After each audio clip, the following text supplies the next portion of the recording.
Atos dos Apóstolos 18. Depois disso, Paulo saiu de Atenas e foi para Corinto. Ali encontrou um judeu chamado Áquila, natural do Ponto, que havia chegado recentemente da Itália com Priscila, sua mulher, pois Cláudio havia ordenado que todos os judeus saíssem de Roma. Paulo foi vê-los e, uma vez que tinham a mesma profissão, ficou morando e trabalhando com eles, pois eram fabricantes de tendas. Todos os sábados ele debatia na sinagoga e convencia judeus e gregos. Depois que Silas e Timóteo chegaram da Macedônia, Paulo se dedicou exclusivamente à pregação, testemunhando aos judeus que Jesus era o Cristo. Opondo-se eles e lançando maldições, Paulo sacudiu a roupa e lhes disse: caia sobre a cabeça de vocês o seu próprio sangue. Estou livre da minha responsabilidade. De agora em diante irei para os gentios. Então Paulo saiu da sinagoga e foi para a casa de Tício Justo, que era temente a Deus e que morava ao lado da sinagoga. Crispo, chefe da sinagoga, creu no Senhor, ele e toda a sua casa. E dos coríntios que o ouviam, muitos criam e eram batizados. Certa noite o Senhor falou a Paulo em visão: não tenha medo, continue falando e não fique calado, pois estou com você, e ninguém vai lhe fazer mal ou feri-lo, porque tenho muita gente nesta cidade. Assim, Paulo ficou ali durante 1 ano e meio, ensinando-lhes a palavra de Deus. Sendo Gálio procônsul da Acaia, os judeus fizeram em conjunto um levante contra Paulo e o levaram ao tribunal, fazendo a seguinte acusação: este homem está persuadindo o povo a adorar a Deus de maneira contrária à lei.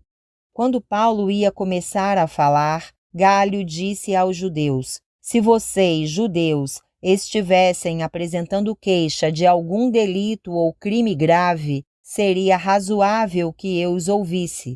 Mas, visto que se trata de uma questão de palavras e nomes de sua própria lei, resolvam o problema vocês mesmos. Não serei juiz dessas coisas. E mandou expulsá-los do tribunal. Então todos se voltaram contra Sóstenes, o chefe da sinagoga, e o espancaram diante do tribunal. Mas Gálio não demonstrou nenhuma preocupação com isso. Paulo permaneceu em Corinto por algum tempo. Depois despediu-se dos irmãos e navegou para a Síria, acompanhado de Priscila e Áquila. Antes de embarcar, rapou a cabeça em Cencreia, devido a um voto que havia feito. Chegaram a Éfeso, onde Paulo deixou Priscila e Áquila. Ele, porém, entrando na sinagoga, começou a debater com os judeus. Pedindo eles que ficasse mais tempo, não cedeu, mas ao partir, prometeu: voltarei se for da vontade de Deus. Então, embarcando, partiu de Éfeso. Ao chegar a Cesareia, subiu até a igreja para saudá-la e depois desceu para Antioquia. Depois de passar algum tempo em Antioquia, Paulo partiu dali e viajou por toda a região da Galácia e da Frígia, fortalecendo todos os discípulos. Enquanto isso, um judeu chamado Apolo, natural de Alexandria, chegou a Éfeso. Ele era homem culto e tinha grande conhecimento das Escrituras. Fora instruído no caminho do Senhor e com grande fervor falava e ensinava com exatidão acerca de Jesus, embora conhecesse apenas o batismo de João. Logo começou a falar corajosamente na sinagoga. Quando Priscila e Áquila o ouviram, convidaram-no para ir à sua casa e lhe explicaram com mais exatidão o caminho de Deus.